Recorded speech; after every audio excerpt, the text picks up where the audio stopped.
کربلا کا سفر تھا، امام زین العابدین اپنے والد امام حسین رضی اللہ تعالیٰ کے ساتھ کربلا کے سفر میں تھے، تو ایک رات امام حسین رضی اللہ تعالیٰ اچانک بیدار ہو کر آرام فرما رہے تھے، اچانک بیدار ہو کر اٹھ کر بیٹھے اور پڑھنے لگے انا للہ و انا الیہ راجعون، کہ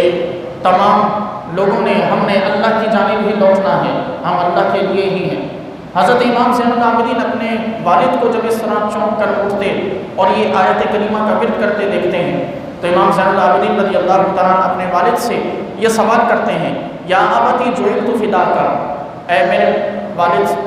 میری جان آپ پر قربان ہو، مما حمدت واسترجعت، ابا جان آپ کیوں اللہ کی حمد بیان کر رہے ہیں اور کیوں آپ یہ آیت کی تلاوت کر رہے ہیں؟ امام حسین رضی اللہ تعالیٰ نے ارشاد فرمایا کہ میں نے خواب میں دیکھا کہ ایک گھڑ سوار ہے کہ جو ہمارے پاس سے گزر کے جا رہا ہے اور وہ اپنی زبان سے یہ آواز لگاتے ہوئے جا رہا ہے کہ القوم یسیرون والمنایا تسیر الیہم، کہ قوم اپنی جانب جا رہی ہے، اپنے سفر پر رواں دوا ہے اور شہادتیں اس قوم کی جانب آ رہی ہیں،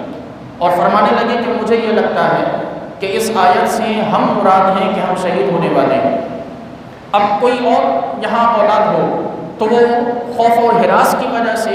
چونک کر پریشان ہو کر یہ کہنا شروع کر دے کہ یہاں سے اس سفر سے واپس پلٹ جائیے، کیونکہ موت کو اپنے خواب میں دیکھ لینا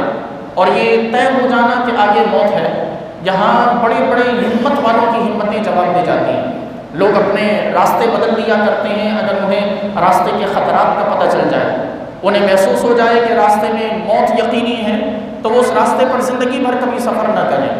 لیکن یہ امام زین العابدین تھے کہ جب امام حسین نے اپنا یہ خواب بیان کیا تو امام زین العابدین رضی اللہ تعالیٰ اپنے والد سے فرمانے عرض کرنے لگے، یا ابتی، اے میرے ابا جان، لا اراک اللہ سوءا، میں نہیں دیکھتا، میں نہیں سمجھتا کہ رب آپ کے ساتھ یا ہمارے ساتھ کچھ برا کرے گا، السنا علی الحق، کیا ہم حق پر نہیں ہیں؟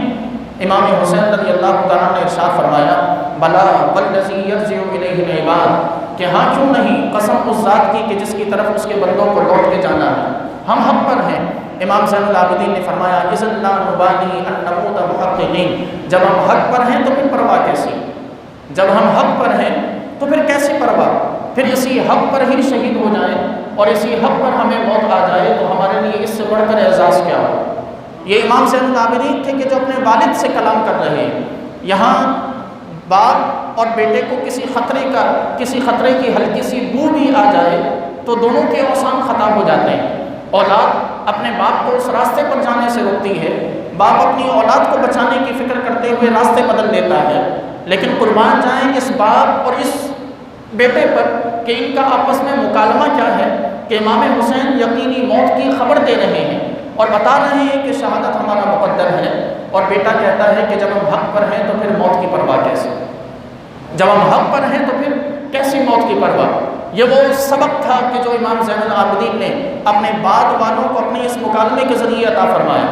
اپنے بعد والوں کو ایک بہت بڑا سبق دے کر گئے ہیں کہ جب حق کے راہ پر گامزن ہوں اور حق کا ساتھ دے رہے ہوں تو پھر تو یہ اعزاز سمجھنا چاہیے کہ اللہ نے ہمیں اس بات کے لیے منتخب فرمایا کہ حق پر چلتے ہوئے موت عطا فرمائی،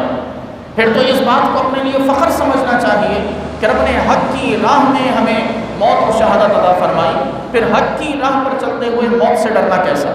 یہ وہ امام زین العابدین کا اس آیت کی روشنی میں کردار تھا کہ جو امام زین العابدین رضی اللہ تعالیٰ اپنی اس مکالمے سے واضح کر گئے ہیں۔